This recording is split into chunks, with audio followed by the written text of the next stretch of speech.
And for years, even as the number of new military recruits fell, the armed services could depend on children of military families joining up. Now that pipeline of new service members is drying up, with an increase of veterans and even active duty officers telling their children the military may not be for them. The Wall Street Journal reports today nearly 80% of all new Army recruits have a family member who has served in uniform. According to the service, only 9% of young people ages 16 to 21 said last year they would consider military service. That's down from 13% before the pandemic, according to Pentagon data. The U.S. Army, Navy, and Air Force all anticipate missing their recruitment goals this year by thousands. Only the Marines expect to hit its goals, but even that branch says it has been challenging. Well, joining us now, president of the Travis Manion Foundation, Ryan Manion. And Ryan, it's so nice to see you, and happy 4th. I know you lost your brother, Travis Manion, during a tour in Iraq. Can you tell us a little bit about him and why his legacy led you to create this foundation, which I know you are so passionate about?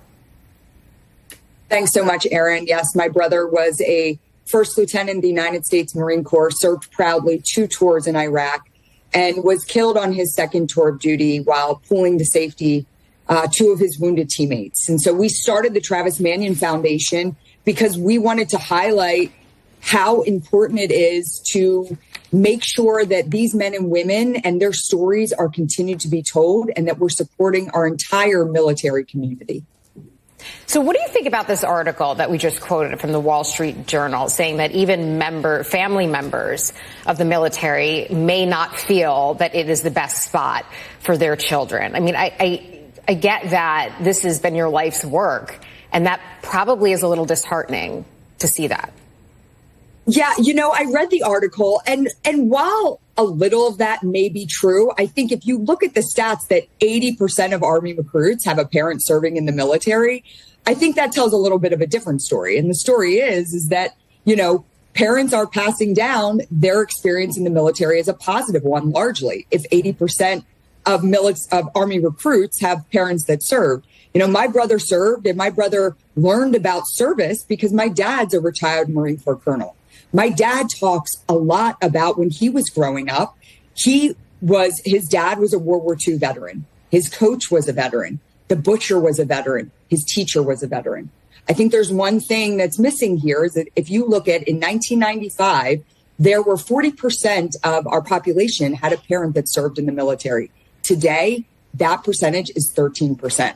So if you look at it from a holistic standpoint, we need to actually put veterans back in front of our young adults to talk to them about military service and not make it so stigmatized and taboo. Right now, they don't feel this connection to the military. They don't understand the benefits that serving in the military can afford them. They don't understand what it means to be a veteran.